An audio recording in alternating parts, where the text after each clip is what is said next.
July 20th, 1973, the day we lost a legend.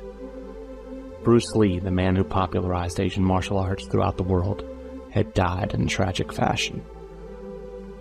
Not in combat, not at a sensible older age, but instead, at least according to the most popular belief, due to an allergic reaction to the pain reliever Equagesic, a medication he had taken at the behest of co-star Betty Ting Pei, who is claimed to have been Lee's mistress, to cure a headache that had been plaguing him. He died at just 32 years of age. Equagesic, one part aspirin and one part an anxiety medication known as meprobamate, is a drug that has been discontinued in the United States since. However, the working theory is that Lee died of an allergic reaction to one of the ingredients within. This reaction led to a severe case of cerebral edema, where the brain swells within the skull, essentially cutting off blood flow, increasing pressures due to the small space within the skull, and creating an environment not compatible with life. However, things are not so cut and dry when looking at Lee's death. While discussing his death, it probably should be noted that Betty and producer Raymond Chow, by many reports, acted in a completely inept manner when Bruce's condition was found.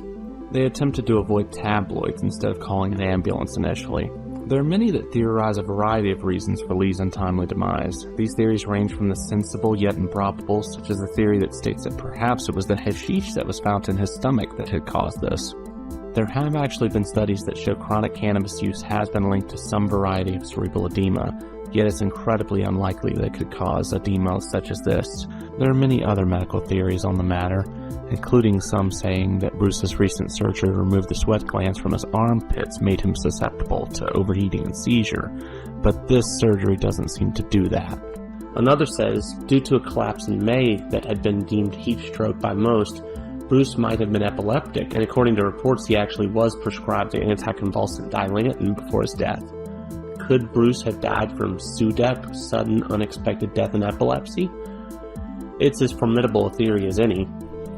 My personal favorite among other medical probabilities, and maybe the most current view on his death, is that Lee died from complications related to hyponatremia.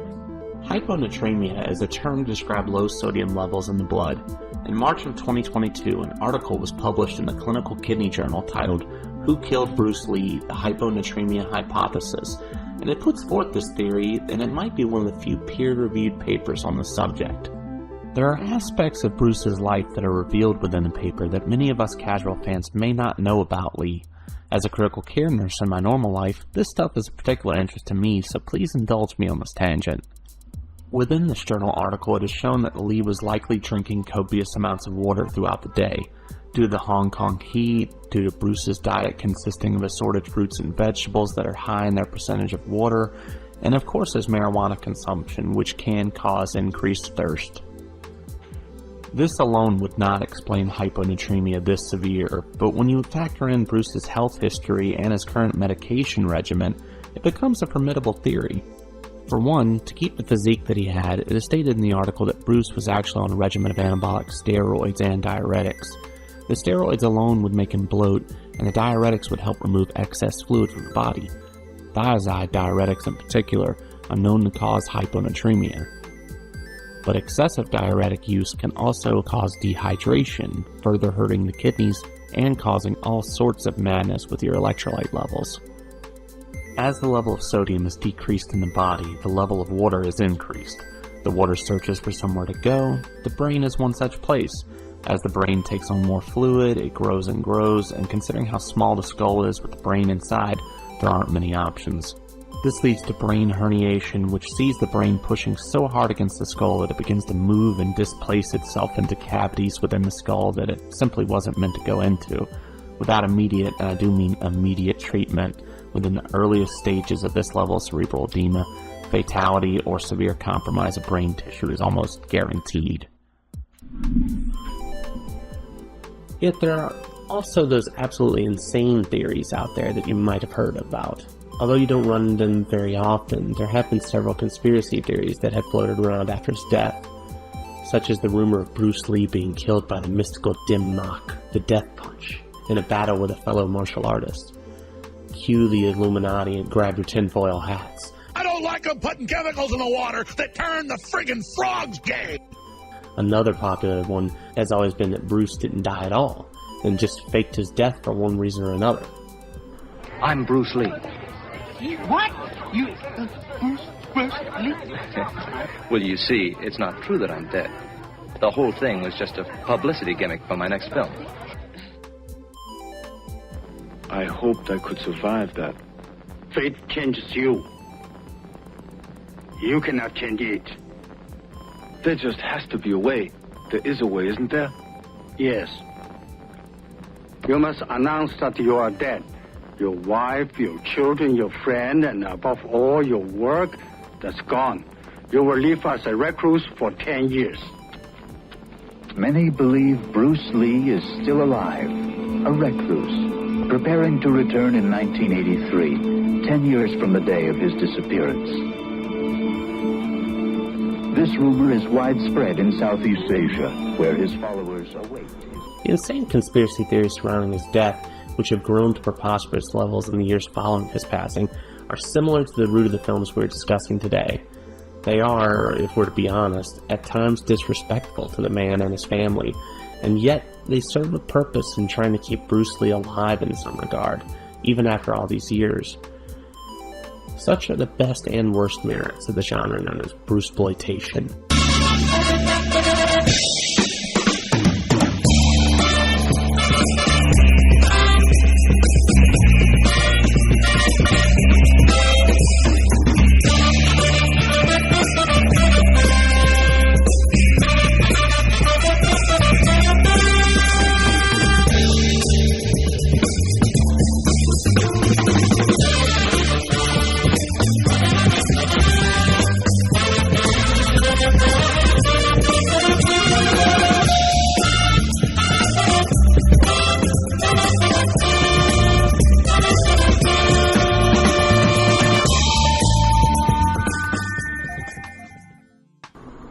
With Lee's death, it wouldn't take long for the wolves to approach from all sides, hoping to make a little money off of his popularity. After all, this was a man cut down in his prime who had broken through more doors than ever thought possible. He was an Asian man who displayed a strong, masculine demeanor, and he was absolutely a sex symbol in his time. We could talk for an extended period about the presentation, or lack thereof, of Asian males within the Hollywood system and the way that this perpetuates poor representation throughout the world as well. But, suffice to say, Bruce Lee, for a period, negated all of that. He stood for so much, and his revolution was not complete. From 1971 until 1973 were his prime years. The Big Boss, aka Fist of Fury. Fist of Fury, aka The Chinese Connection. Way of the Dragon, aka Return of the Dragon. Then finally his breakout performance in a grand Hollywood co-promotion, Enter the Dragon.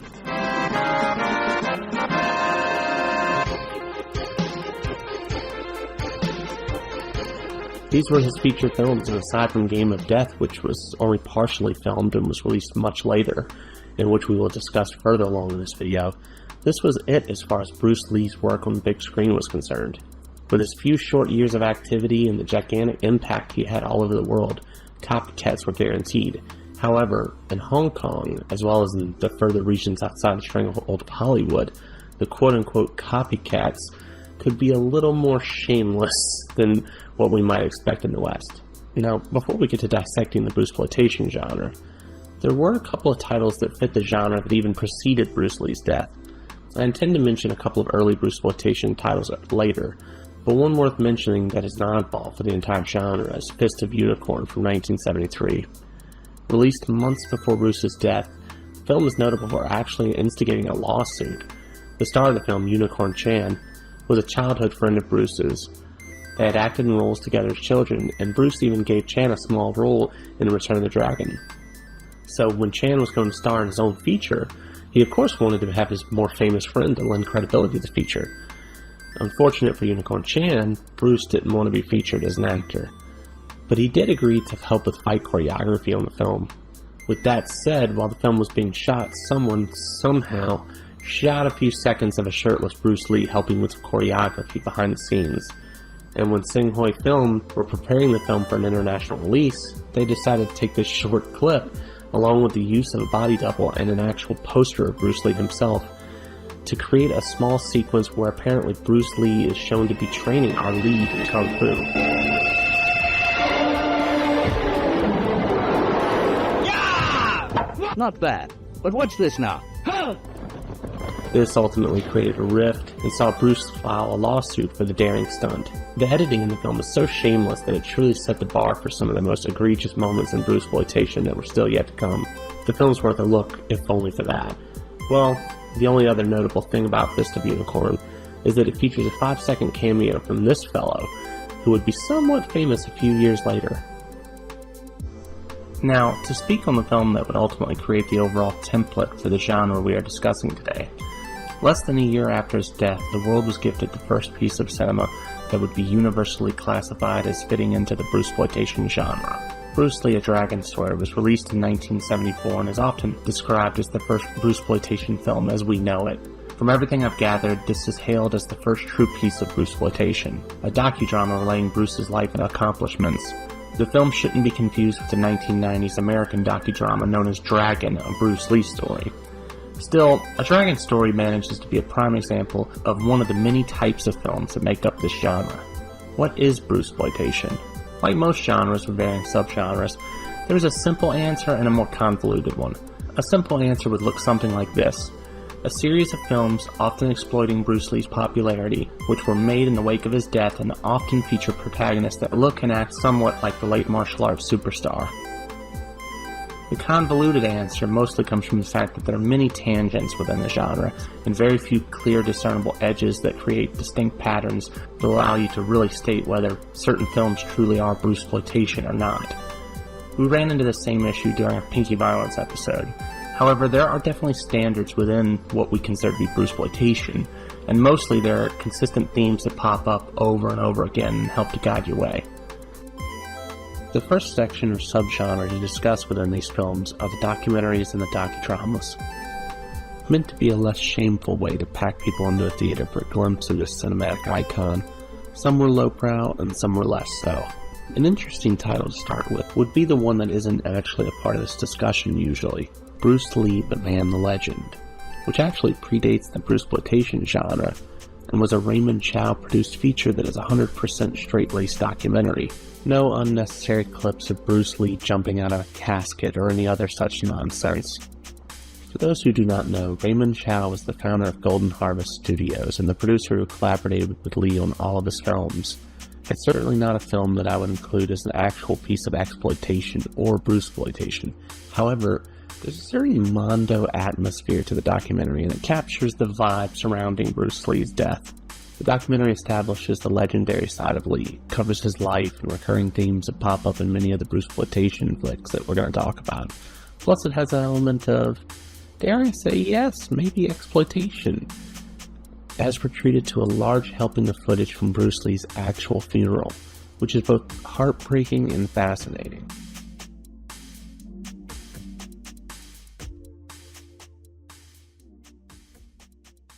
Everyone there that sad day surges forward for a final look.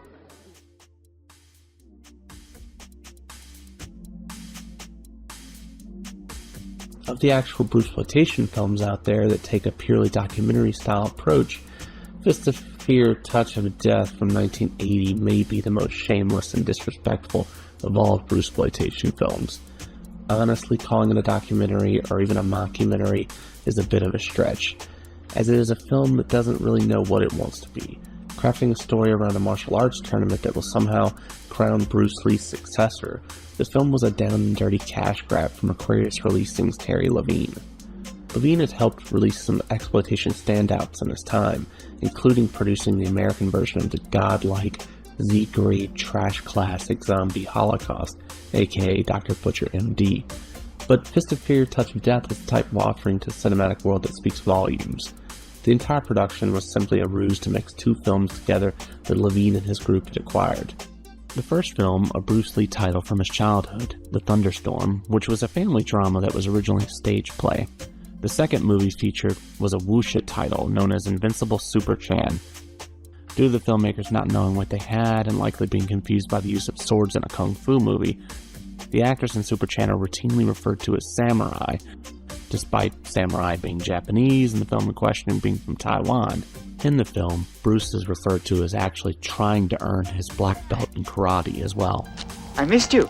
So much has happened since you left. Karate classes are incredible. Yes. You're asking for a fat lip. Come on, cut it out. If you had some intelligence, you'd drop this guy. He's karate crazy. Of course, Bruce Lee did not practice karate, but honestly, picking out the factual inaccuracies as fisticular touch of death is like shooting fish in a barrel. The Real Bruce Lee from 1977 is another title that should probably be mentioned.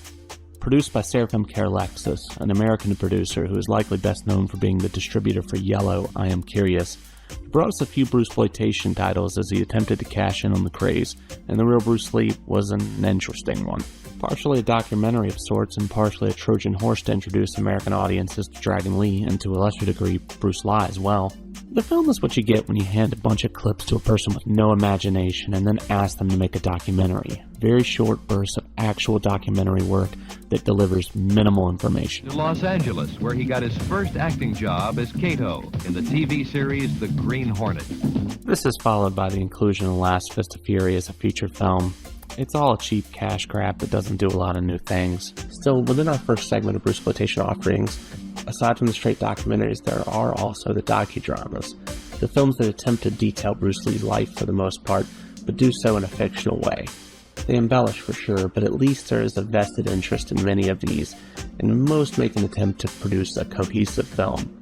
The aforementioned Bruce Lee Dragon story is a good place to start, featuring Bruce Lee in the titular role. The feature tells a somewhat straightforward story, but focuses on Betty Ting Pei's apparent affair with Bruce Lee. Later, Betty Ting Pei would go on to co-star in her own such movie where she played herself, and that film was Bruce Lee and I, from 1976. In that film, Hong Kong legend Danny Lee plays Bruce Lee. Danny Lee's probably best known for John Woo's The Killer. Sydney! Oh, Christ! And if you're nasty, maybe you know him from The Untold Story. Betty Ting Pei is occasionally a central figure in these films, with Bruce's wife Linda often playing as a background character or almost completely forgotten in the majority of them. One has to wonder if it was difficult for Chinese audiences to accept that this modern folk hero could have actually had a foreign wife, and accentuating Betty Ting Pei's role in his life certainly seems as if it could have been a way to help local audiences deal with that fact, regardless if it had made Bruce seem unfaithful. However, there are certainly films that acknowledge Linda and almost seem apologetic to her. When a man's endowed like Bruce, the girls are bound to want him. He's got to have his fun. Hey, Brucey. Right. I used to play around just too much. I'm sorry, Linda. Linda? Who's this Linda? Linda was my wife. There are many notable films within the docudrama subgenre. Bruce Lee, The Man, the Myth, Bruce Lee Superstar, and The Dragon Lives, aka He's a Legend, He's a Hero, are all worth talking about. There's also Bruce Lee's Deadly Kung Fu, which is totally a docudrama about Bruce Lee, but for some reason the names are changed along with some of the usual changes to his story. These films, the docudramas, offer up perhaps the most poignant and intriguing aspects of the entire Bruceploitation movement. While they are as cheaply made as any of the other films, we can gather so much just by taking note of A, what aspects of Lee's life the filmmakers accentuate, and B, what they leave out entirely. These films are most culturally significant and essentially show an entire region in mourning, and the grief is displayed in how they choose to remember this hero. The second subgenre worth mentioning, and perhaps everyone's favorite of the Bruceploitation universe, is the zany action romps. These are the films that are genuinely too outlandish to believe that they even exist, and those which are probably the least respectful in their intent, but which manage to entertain because of their craziness. A big one that stands out would of course be The Clones of Bruce Lee, often cited because of its bizarre plot, which sees a mad scientist literally clone Bruce Lee. This, as the title implies, leads to many Bruce Lees, all with their own unique look and personalities, all trained by a CIA-like organization. A strange piece of cinema to be sure, and truly a defining film for this genre. Often when referring to Bruce Lee impersonators, we will often refer to the actors as the clones or a clone. If nothing else, the film has become synonymous with the entire Bruceploitation genre because of this. However, as crazy and fun as the clones of Bruce Lee may sound, it is not a perfect piece of work, even for a cult oddity. It has some serious pacing issues, and although it has so much working in its favor, it isn't one that I personally revisit very often. Despite its issues, there is no denying the party movie entertainment factor within the clones of Bruce Lee. Where is Dr. Knight? I don't know anything. Go ahead. All right, get him. But for my money, Dragon Lives Again may be the craziest feature within the entire genre. Dragon Lives Again is a rather simple story that focuses on Bruce Lee's adventures within the afterlife, or, well, hell, as it is referred to in the movie. This version of hell apparently has a slew of characters that should be protected by international copyright laws. However, hell is a land beyond such mere legalities. We meet characters such as the famed cartoon leading man Popeye, Blondie from The Good, the Bad, and the Ugly.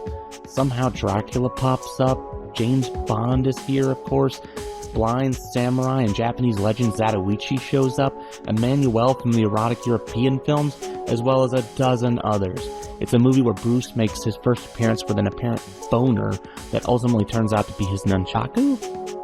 But what on earth are we watching here? Apparently, according to the Clones Cast, an excellent podcast about Bruceploitation films and one I highly recommend, an alternate translation from the Chinese title is actually Lee's famous third leg shakes the gates of hell. Get it? Third leg? When a man's endowed like Bruce, the girls are bound to want him. He's gotta have his fun. Hey, Brucey. But this could also be referring to this zany shot where Dracula attempts to bite the crotch of Bruce Lee, and a third leg comes from out of nowhere and smacks him. But who is to say? I suppose Bruce Lee Fights Back from the Grave could fit in this section as well, but really only for its intro sequence.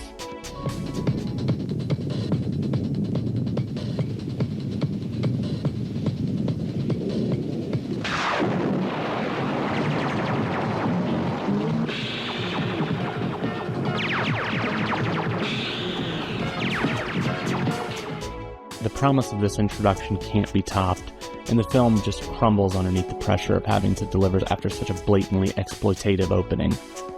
It must be said, though, the actual plot for the film is drastically different, and thus, the intro was obviously tacked on by distributors trying to cash in on such a preposterous title.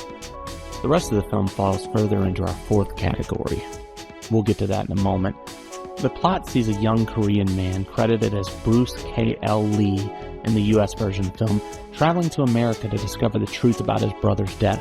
This leads to many fights with petty crooks in the underworld. If you're expecting zombie Bruce Lee, this is not the movie for you. It was actually a Korean film that apparently sat on the shelf for a few years before US distributors got hold of it, shot the previously mentioned intro with some unnamed Bruce Lee imitator, and then released the film as we know it all today. Still, for outrageousness, you can't beat some of the wacky dialogue in Bruce Lee Fights Back from the Grave. I don't agree. I'm getting fed up to the teeth. Day after day, the same thing, and there's not any money in it either. What have you got to moan about? Well, I need a change. What for? I do. I need it. And now. Let's talk about Bruce Lee against Superman. Can we talk about Bruce Lee against Superman? Please, guys, I've been dying to talk to you about Superman all day. A film that is incoherent, seemingly a series of chase scenes tied together with enough nutty material to make it a bigger cult film than it currently is. The plot oddly rotates around a scientist who has apparently discovered a way to increase food production. Sorta. And his discovery could be very profitable. So we see a plot that revolves around Bruce Lee having to protect this scientist as well as his beautiful daughter that he of course falls in love with, and at one point he then cheats on her because that's what heroes do? ? Along the way we get an intro with Bruce Lee as Kato and the Green Hornet played by some foreign guy. Yeah, anyway, after the intro, the Green Hornet and Kato disappear completely, and Bruce Lee plays a fellow named Carter, who is the one protecting the scientist. Then the baddies are unable to beat Carter, and of course they hire Superman to come kill Carter. Superman is just some guy who's really good with Kung Fu and wears a cape. He's not Clark Kent Superman. Well, maybe Superman after the death of Superman? Maybe? No, anyway. Superman does have partners who are also super, giving us our plural supermen. Their superness becomes questionable, however, as their powers revolve around frisbee throwing and bouncing up and down like this. Truly wonderful cinema. In our video on IFD Films and Arts, which if you haven't seen it already, please check it out. It's about ninjas, for crying out loud. In that video, we talked a lot about Godfrey Ho and the associated works of Aso-Asia. This film, Enter Three Dragons, was made back when Thomas Tang was working alongside Joseph Lai, and Godfrey Ho actually co-directed the feature. That alone might clue you in on what you can expect here.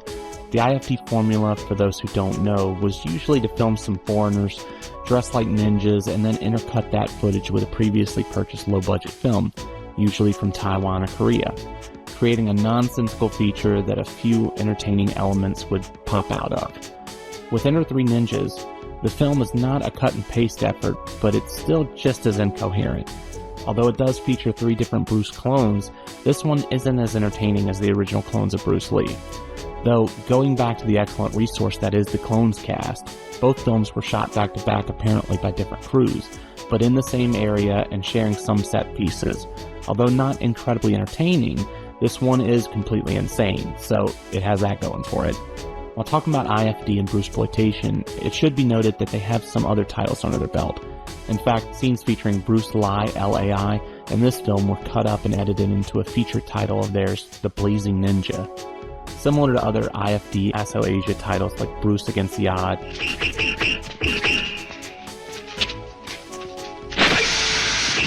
Bruce Lee's Ways of Kung Fu, this was another Korean film that was marketed with Bruce's name. Yet another interesting facet in the history of the world's most outlandish studio. You must leave here. Right now. And never come back. Ever. This leads us to the unofficial sequels. Bruce Lee in his limited filmography never actually starred in a sequel to any of his films. He never reprised any of his characters, and throughout the world, these were truly beloved heroes. So in that respect, there was a void for fans, and the Bruceploitation market was more than happy to help attend to these voids. The films can be hit or miss, some are sequels only in name, but there are certainly some notable films here. Fist of Fury 2 and 3 are absolutely worth talking about. Fist of Fury 2 in particular is among the best straight films in all the genre. While it does continue Bruce Lee's original film without any official right to do so, it is also far better than it has any right to be. It is strong, patient, story-oriented work that also packs in a great amount of action. It is among Bruce Lee's best work and is another in a long line of great performances from veteran kung fu icon Lo Lee.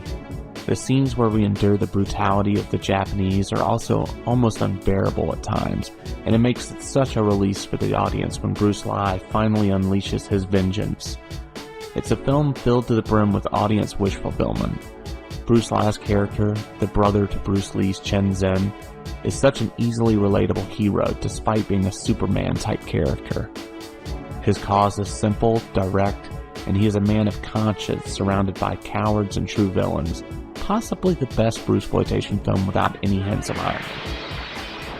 There is an argument to be made that New Fist of Fury should be mentioned here. Jackie Chan starred in this film, which was about as direct a sequel as it gets. Directed by Lo Wei, who directed the original Fist of Fury, the vehicle was the one used to push Jackie Chan and introduce him to the world. He was being established as the new Bruce Lee, but it would be a couple of years before his career really took off as he established his mix of comedy and action that would define his work. While most would say the original Fist of Fury was the better film in comparison to Bruce Lee's sequel, most who have seen both films would agree that Fist of Fury 2 would be the better sequel in comparison to New Fist of Fury. There are so many takeoffs on Game of Death, despite it being the weakest of Bruce Lee's official cinematic output. Although calling Game of Death, as in Robert Klaus's film, an official Bruce Lee title, well, it kinda seems sacrilegious. Game of Death 2 is a title that I love to talk about, and it should probably be mentioned because it's actually found on the Bruce Lee's Greatest Hits box set that's available from the Criterion Collection.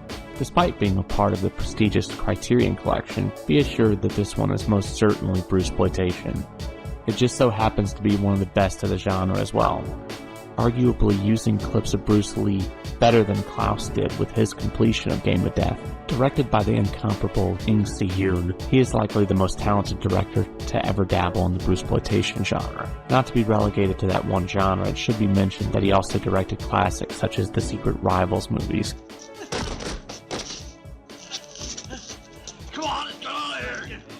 And one of my personal favorites, The Invincible Armor. Great titles.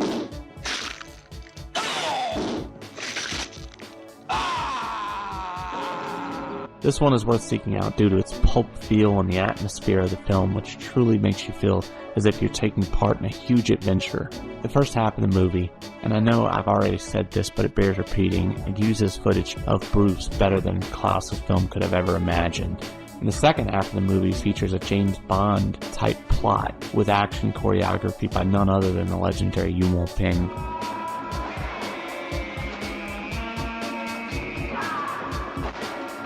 Another Game of Death Bruceploitation title to mention here would be Enter the Game of Death, which is another very well respected takeoff on the Game of Death plot. It's a feature that has its problems, but most of which are easy enough to look over, and viewers can enjoy the film for its action and commitment to the basics of the plot. Easily among the most memorable Bruce Lab features that don't involve him breaking a bull's skull with his bare hands. We'll get to that later. While we talk about the unofficial sequels, it might be important to talk about the difficulty you might have with these films in particular. Not every unofficial sequel has anything to do with those original films. Navigating the subgenre can be tricky. Honestly, the insane number of aliases these films can have makes it tricky just being a fan. For instance, the title Bruce Against the Odds, which was an ASO Asia release, that means that it was actually a Korean film that was purchased by Thomas Tang and Joseph Lai, then retitled with something sensational and re-released to capitalize. In this case, the original film is Lone Shaolin Avenger from 1977. It's also known as The Mighty Four.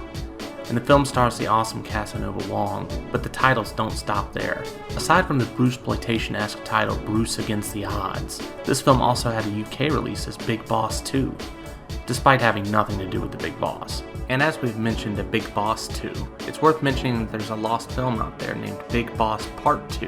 It is known to star Hong Kong legends Lo Lee, Chan Wai Man, as well as Bruceploitation associate Bruce Le. So far, this film hasn't seen any official release, but I'm sure it will one day. It's all a mess though, and most collectors find themselves buying the same movie 2 or so many times along the way.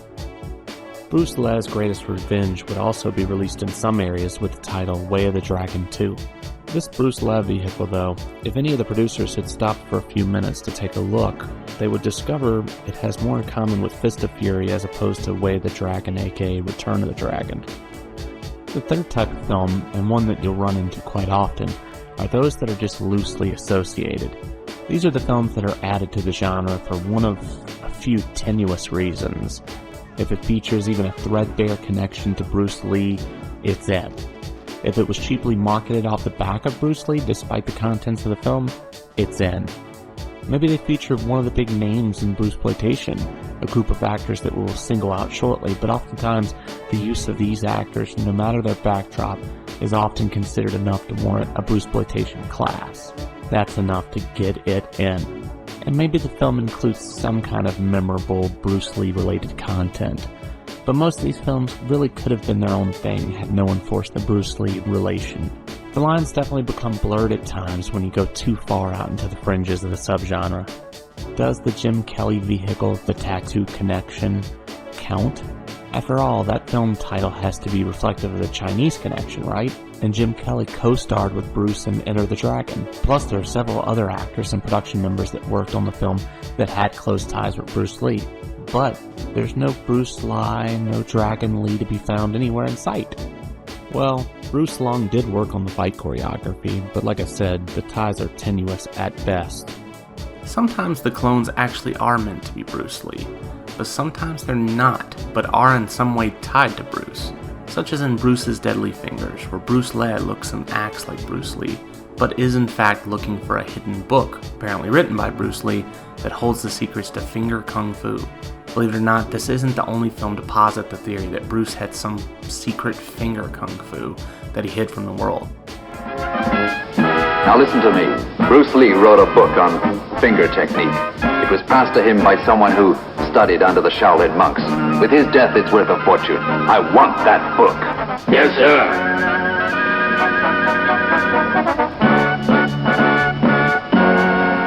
In fact, this idea, as far as anyone can tell, goes back to the Big Boss, when Bruce Lee killed the main villain by stabbing his fingers through his abdomen. No wonder everyone on the playground thought Bruce Lee could rip your still beating heart out of your chest and show it to you. So, despite looking and acting like Bruce Lee in this film, though, it turns out that Bruce Lee is really just a big fan. This title is available on a very clean-looking Blu-ray coming from VCI in their Pearl River collection. Seek it out. There are so many films that fit into this category. For instance, in Return of Bruce, starring Bruce Lee, the title character is actually Bruce Wong, and the scenario for the film sees our protagonist looking for his uncle in Manila. This is another trope in these films, with many featuring settings that are foreign to Hong Kong, Korea, the Philippines, etc. With that said, this Wong character isn't Bruce Lee. He just looks a lot like him and fights a lot like him as well. Yet, there is no Bruce Lee character, and not even a reference to the real-life actor throughout the film. This could have easily been a Carter Wong vehicle or any other martial artist of the time, and yet, somehow, here we are. Challenge of the Tiger is a film from 1980, again featuring Bruce Lee, and is often associated with the Bruceploitation genre, but is it really? The plot centers around Bruce Lee meeting up with Weird Cinema alumni Richard Harrison. Hello, Richard. As two CIA agents out to find a serum that stops males from reproducing. The movie is bonkers, with lots of intrigue, nudity, depending on which version you watch, violence, action, and I don't know, Bruce Lee fighting a bull? Yes, this is the movie I mentioned earlier, and no, I'm not kidding.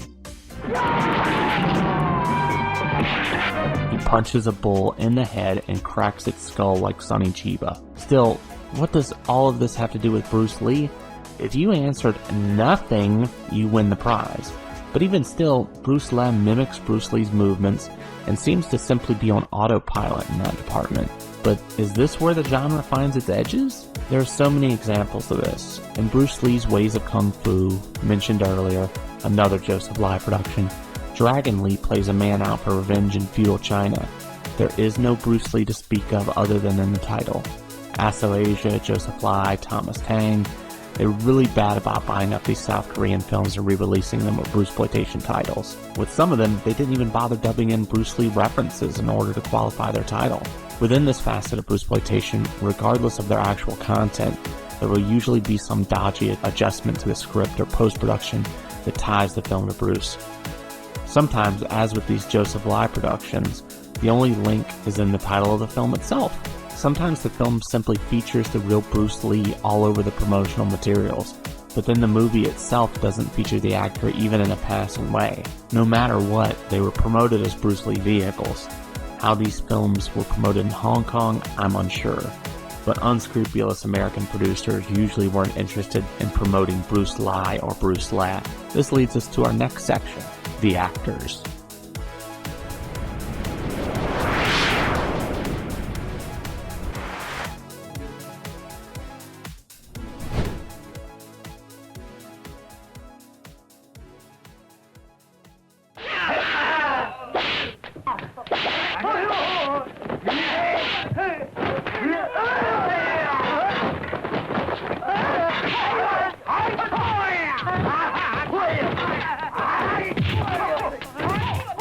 Bruce Lee, or Ho Chung-tao, is a Taiwanese actor who fell into the world of Bruceploitation early, and he is often considered the best of the Bruce Lee clones.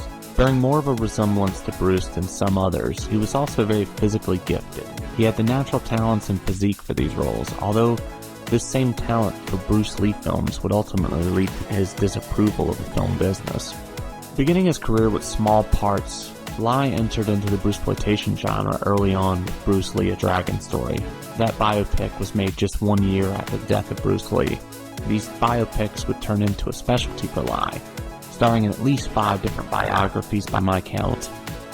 Of these were Bruce Lee: A Dragon Story, Bruce Lee: The Man, the Myth, Bruce Lee: The Dragon Lives, Bruce Lee's Deadly Kung Fu, and Bruce Lee Superstar.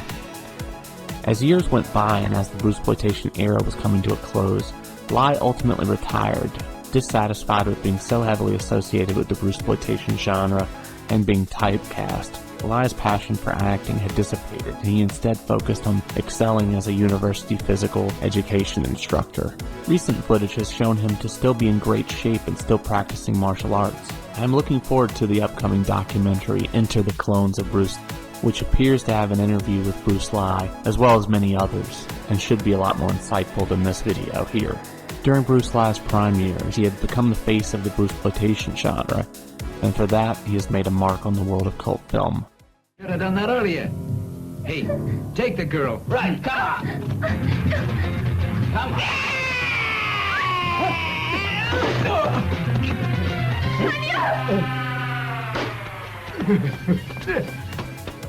Known as Bruce Lee, born Leung in Thailand, the actor was moved around as a kid and raised by his Chinese parents. As a young person, he focused on martial arts from a very young age. He was teaching and competing in tournaments during the early 1970s when he caught the eye of the illustrious Shaw Brothers Studios, who signed him to a contract. However, he wouldn't see a starring role until he started working on the independents, and someone noticed that he had a passing resemblance to the recently deceased Lee. He was given the starring role in Bruce's Fingers, and soon enough, he was known exclusively as Bruce Lee.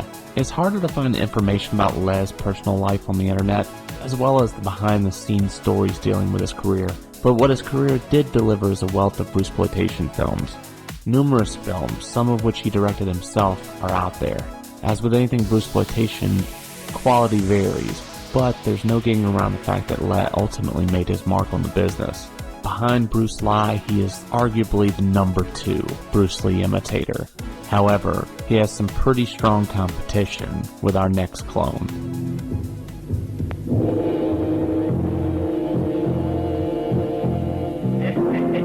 You passed 2 floors. Luck must have been with you, that's all. But you'll never get past me.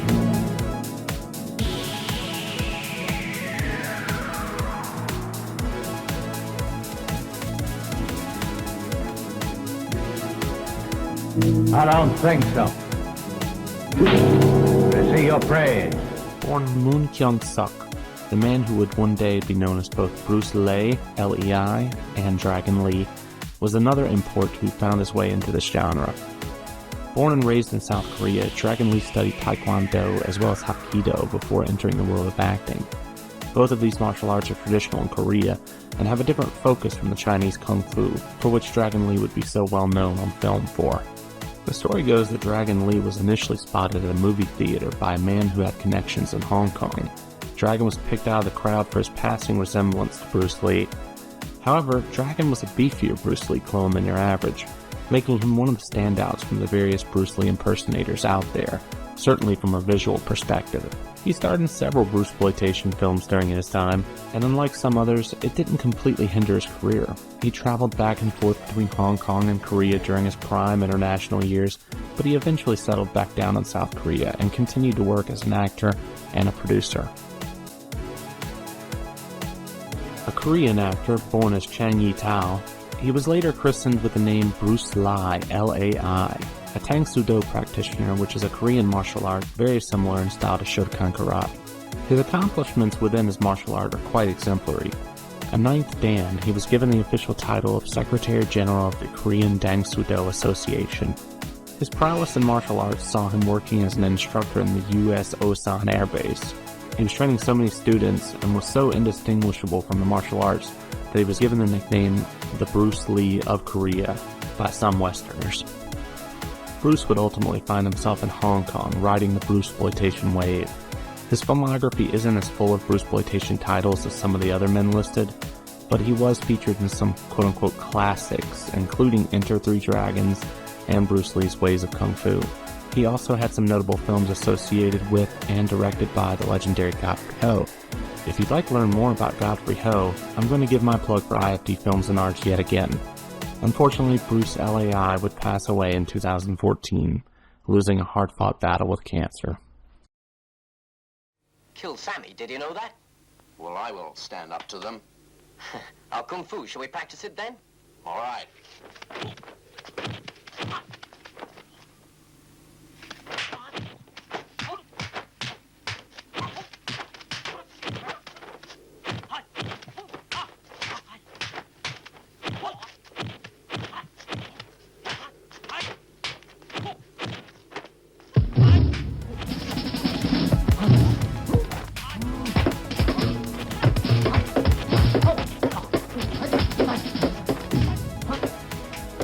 Born Leung Choi-sung, this actor was born into the business. Being trained by his father in the classical Cantonese opera, he developed as a martial artist and studying karate and also some Wing Chun. He would stay in and work behind the scenes on many films within the martial arts genre, but he obviously made a name for himself in the Bruceploitation market, where he would be rechristened Bruce Leung, sometimes credited as Bruce Leung and Bruce Leung as well. Notably, he was the Bruce in the incomparable Dragon Lives Again, which means we have to at least give him a little spotlight here for that. Other notable works include Little Superman, which also has the awesome alias of Bruce Lee, D-Day at Macau. Along with that film, he was also known for Call Me Dragon and Bruce Against Iron Hand, aka Bruce's Iron Finger. Leung is probably best known for his role in Stephen Chow's worldwide hit Kung Fu Hustle. Looking at things objectively, Leung's career is probably more impressive outside of his Bruceploitation achievements, which makes him an interesting character within this fascinating subgenre. There were so many other Bruce Lee imitators during this time. We've already mentioned it, but how crazy is it that Danny Lee was even a clone at one point? However, if you end up grabbing a Bruceploitation title off the rack, there's like an 80% chance you're seeing a movie starring one of these men that we've put the spotlight on here. What makes a good Bruce Lee imitator is very much open to interpretation. Honestly, Bruce Lee will make it in the top 3 on just about anyone's list. Maybe it was his high productivity in the genre, his notable respect for Bruce Lee's legacy, or simply his very real charisma. He filled up the screen and he commanded your attention. He did so usually on his own merits, following less of the notable nuances people use when pretending to be Bruce Lee, and Lee typically played his roles much more straight than his contemporaries. However, you won't find many that will argue that the reason he's beloved is simply that he looks like Bruce Lee. Honestly, very few of these performers do. They all mostly manage to capture those nuances of Bruce Lee, or as they are referred to on the Clones cast, the Bruceisms. These are things like the flick of the nose, the tiger, the use of the nunchaku, and of course, the animal noises while fighting.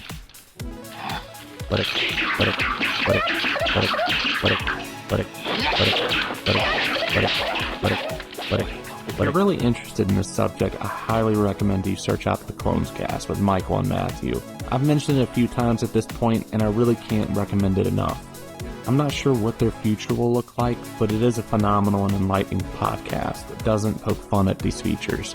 So anyway, these Bruceisms all make up a facet of what makes a good impersonator great.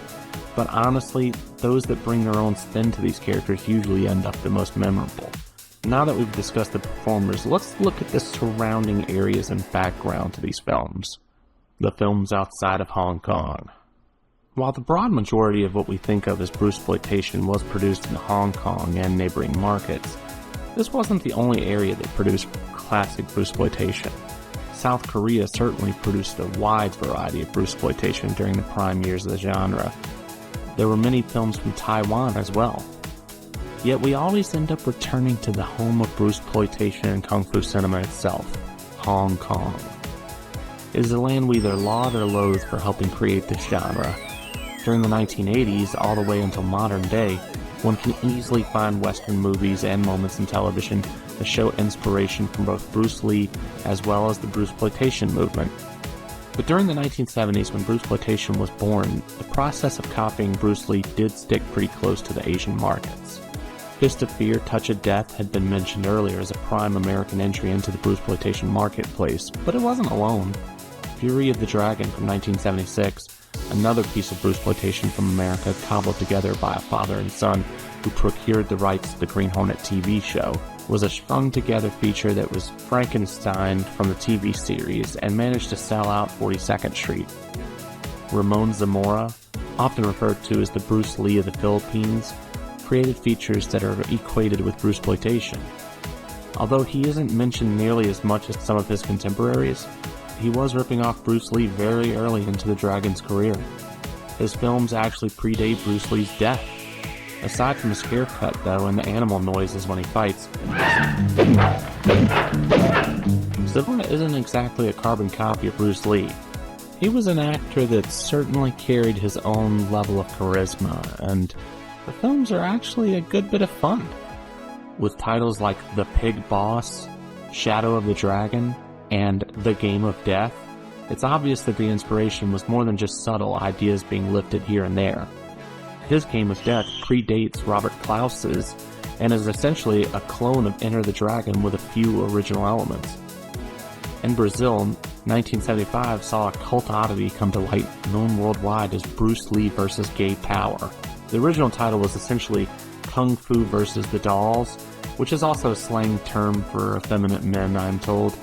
The features had clips from it go viral, but still somehow lacks an English translation that I have been able to find. But wow, what a movie. The film can be found fairly easy, but if you don't speak Portuguese, it may not be much interest other than its shocking title. Bronson Lee Champion from 1975 is a partly Japanese foray into the Bruceploitation genre. Well, it is often lumped into the genre despite having very little to do with Bruce Lee. Taking place between the United States and Japan, the film features Tadashi Yamashita as Bronson Lee. He has a mustache, and Charles Bronson had released Death Wish 1 year prior. So that's how we get his first name and Lee, because, well, obviously. However, how is the film as a piece of Bruceploitation? Not overly impressive. It is simply a pretty bad martial arts film with a dreadful dub that has almost nothing to do with Bruce Lee, aside from some dubbed-in cat noises during the fight scenes. However, Yamashita's films are often listed alongside the rest of the genre for one reason or another, and it actually does have some sort of charm to it, but I am obviously a pretty forgiving viewer. They Call Me Bruce and its sequel both could be mentioned here, but honestly they're comedies and not exactly in the topic at hand. However, if you were creating a compendium of films that were stretched to discuss more American films within the Bruceploitation market, here you go. Let's talk about the themes within these films, especially in the docudramas. Machismo, women, and the furthering of Chinese values. While it is rather difficult to try to give a chronological breakdown of the Bruceploitation genre, that would require some in-depth interviews with those involved, and this little YouTube channel doesn't have that sort of budget, but I'm super hopeful about that upcoming documentary, Enter the Clones of Bruce Lee.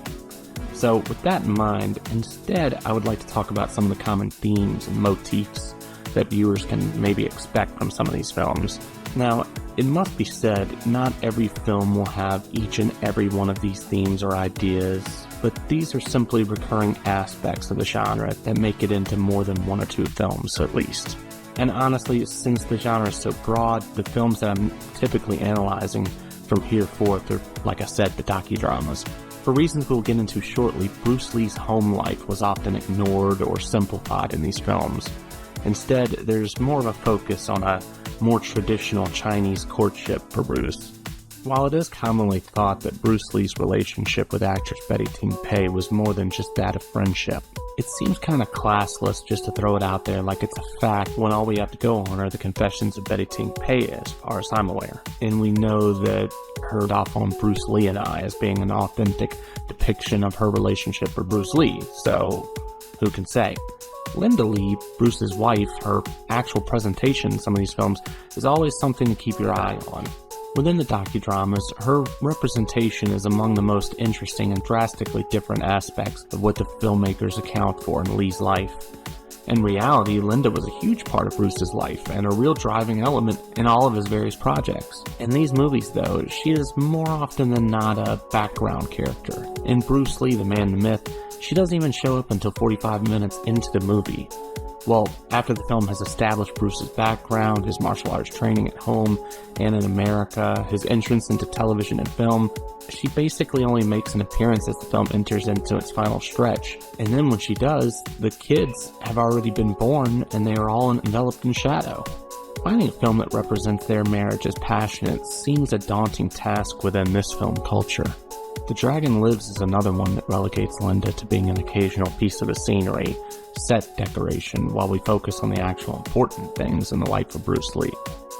Viewing these films through the lens of this particular cultural landscape is a fascinating way to spend one's time. This is a culture that has just lost an icon that would have been compared to an Elvis Presley or the Beatles. If only the mythos surrounding these characters had become stuff of literal legend. Although Elvis and the Beatles are both beloved for their accomplishments, no one on the playgrounds at school ever told you that Elvis could rip out your heart and show it to you before you died. People literally said this about Bruce Lee. And that was in the Western world. For those in Asia, Bruce Lee stood for so much more.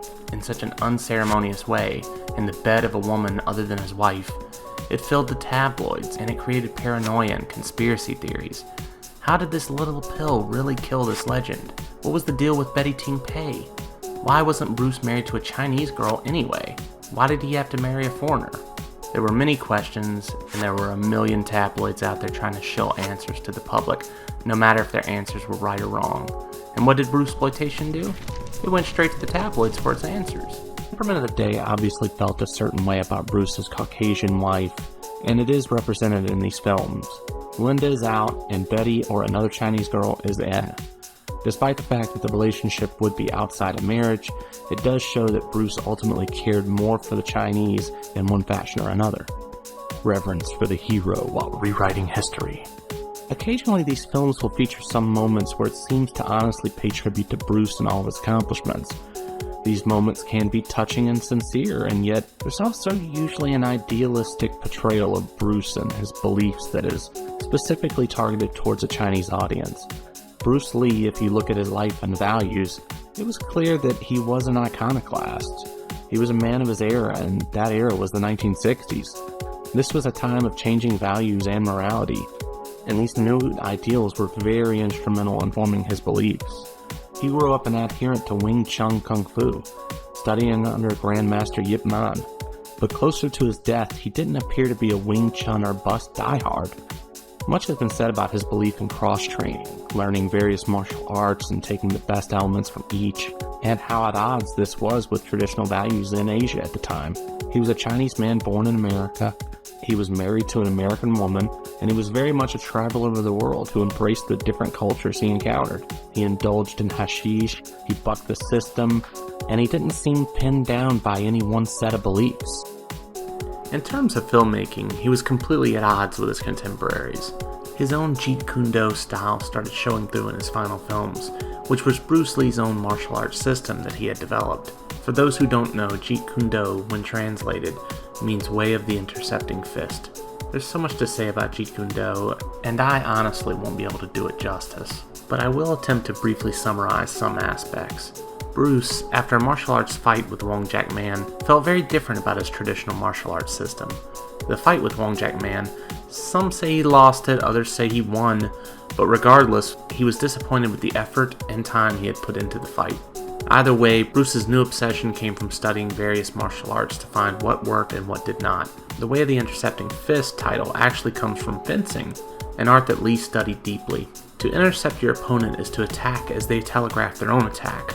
Bruce's style, if there was one, relied on removing telegraph strikes from your repertoire and being fast, powerful, and taking knowledge from all over. This is why he's often referred to as a founder of mixed martial arts.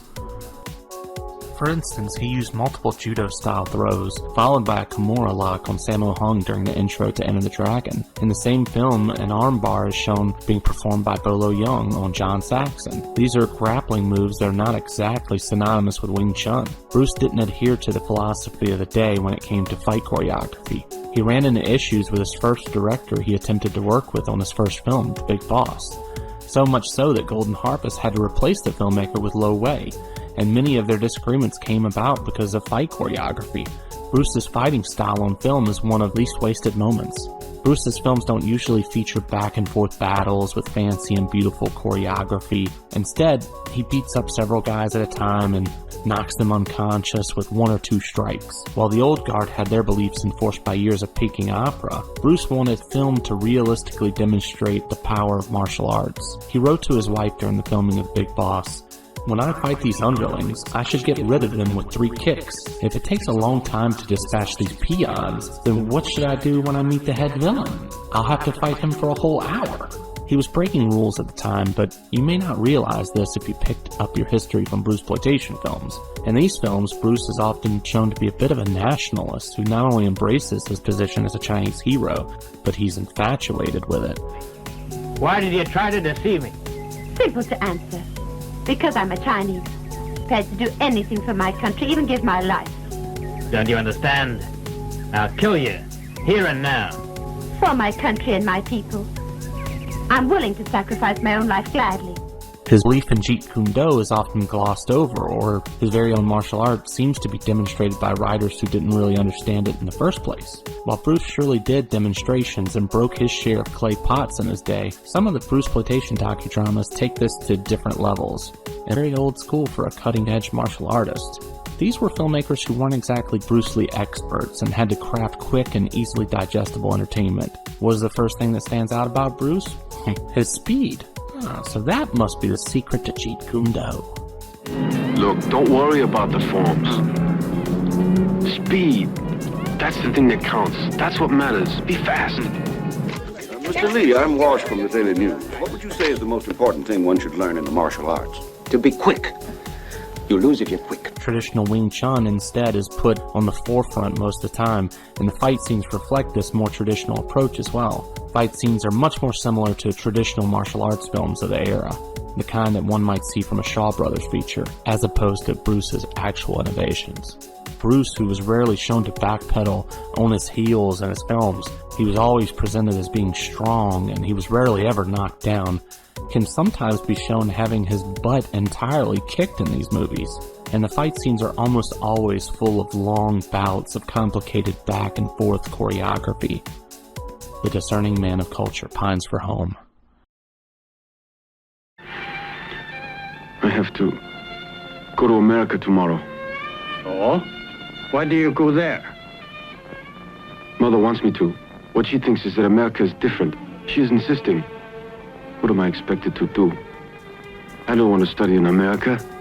I want to stay in Hong Kong. Bruce is always shown to either be in the process of wishing he were at home or simply speaking very highly of China at all times. In Bruce Lee's Superstar, he states that Hong Kong is the only place he refers to as home. In some films, he doesn't even want to go to America. And in others, he arrives, but soon finds himself wishing he were back at home so he could be back in the thick of things. Hey, what are you thinking about? I want to go back to Hong Kong. Why? Because that is my own country. I feel at home there. I feel I should be there. All right. His roots have changed, showing him born in Hong Kong instead of the States, cementing him further as the Chinese folk hero. Often his American influences are lightly hinted at as being his downfall. In some of these films, Bruce is shown using technology far outside the time period, American devices that may or may not have led to his demise. A training machine? It was developed in the States. It's quite new.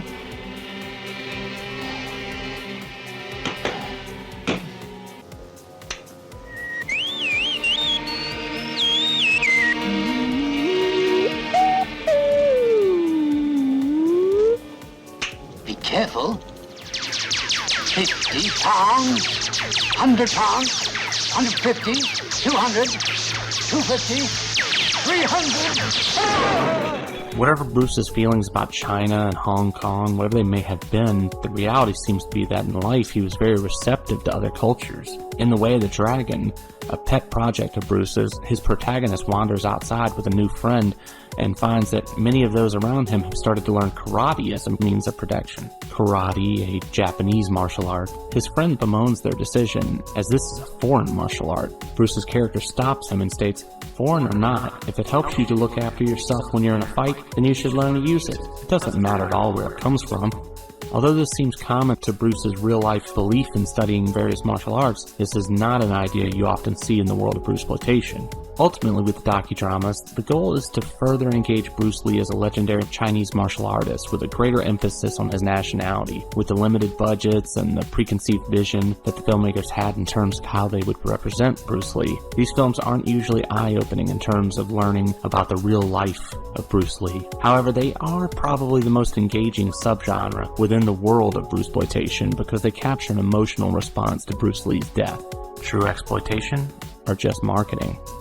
Bruceploitation has never had an all-around positive reputation, but unfortunately a lot of the ire and ill will that these films receive can occasionally be laid at the doorstep of those who promoted the films rather than simply the films themselves. At home in Hong Kong and even more so abroad, the films often took great liberties in promoting themselves as being Bruce Lee vehicles. Sometimes claiming to be lost films from Bruce, but more often than not they simply featured images of Bruce from one of his actual films all over poster art, DVD boxes, VHS boxes, and in their prime years, without an IMDb to quickly go reference. Not everyone knew every film that Bruce Lee made within Hong Kong. If you were shopping for kung fu films in the 80s, 90s, or even the 2000s, you probably saw some of these films being marketed in very suggestive ways. Bruce Lee was plastered all over the boxes, and if you didn't know all of the other Bruce Lee titles, you might have spent your hard-earned money on something that wasn't going to deliver what you wanted. With that sort of manipulation, it's hard to get viewers to give such films an honest shake, and so instead the films were lambasted in the worst ways by those who spent time watching them. While this deceptive marketing does exist in today's marketplace, especially if you look at the $3 DVD bins out there, there's been a lot more honesty in marketing these days. Bruceploitation, while about as niche a genre as one can get, these movies have been shown to be marketable now for genre film fans who are looking for remastered takes on some of these action vehicles. For instance, the Pearl River collection from VCI have produced a Blu-ray for Dynamo, the Bruce Lee actioner, and VCI also released Bruce's Deadly Fingers, starring Bruce Lee. And word is they're looking to produce more Bruceploitation content in the future as well. Official Exploitation. Between August and October of 1972, Bruce Lee was in production on what turned out to be his last film released. During the midst of filming, he received the offer to make Enter the Dragon, which he took upon himself. However, his apparent plans were to resume Game of Death once things settled down. 100 minutes of footage was shot during this filming period, and the movie was set to be Bruce's thesis on martial arts. The original film was to see Bruce Lee playing a retired martial arts master, battling with Korean gangs who attempt to enlist him to enter a pagoda where no guns are allowed, and each floor of the pagoda features a master martial artist of a varying style. Bruce's family members are kidnapped by the gang, and Bruce is forced to enter the pagoda, and Bruce identifies the weaknesses in numerous martial arts, pointing out that the greatest tool martial arts can have is a fluid fighting style and an open mind. However, in 1978, all of this footage was just sitting in the Golden Harvest libraries with no use for them. So with this footage in hand, they turned to Robert Klaus, the famed director of Enter the Dragon, and assigned him the impossible task of completing this film. With no Bruce Lee available, various stunt doubles were used in place of Bruce, and an entirely new story was fabricated in order to use a little over 11 minutes of true footage of Bruce Lee. In one of the most infamous moments in Bruceploitation, the filmmakers actually taped a picture of Bruce Lee's head to a mirror during a shot that blocked out the face of his double. The film is also famous for using actual footage of Bruce Lee's funeral and an open casket, but as we've discussed, it wasn't the first time this was shown as a way to impress an audience. See, it wouldn't be until the year 2000 that the world would finally start to see an extended look at all of this amazing footage that Bruce Lee had shot. In titles like Bruce Lee: A Warrior's Journey and Bruce Lee and G.O.D., we finally see a glimpse of what Bruce Lee had planned, and Klaus's disaster could finally be left in the past. The end of an era. As with any cycle and genre film, there are beginnings and there are endings. Although even to this day there are still Bruce Lee imitators, the end of the prime years of Bruceploitation came toward the end of the 70s, as Jackie Chan's popularity saw him become the new king of the box office. As the Shaw brothers began to see one last rise in popularity, with the Venom clan giving new life to a cycle of violent action films, so ended the boom of Bruceploitation. With that being said, the Bruceploitation genre has left an indelible mark on the martial arts film genre. There are great films in the bunch. There are some that are truly awful, but few can be considered boring. Are they an insult to Bruce Lee's legacy? I think most fans, myself included, would say that they are less an insult and more of an attempt to continue that legacy. Now, many unscrupulous filmmakers were certainly involved in fleecing money from those watching these films initially, but who were those people other than those hoping to catch more of the magic that Bruce Lee produced during his era? With that said, time has also given viewers a better chance to judge the films without bias and to look at the overall social culture prevalent within the era. With all that being said, Bruceploitation isn't for everyone. However, for those who can separate any biases they may have, these are some pretty fun films.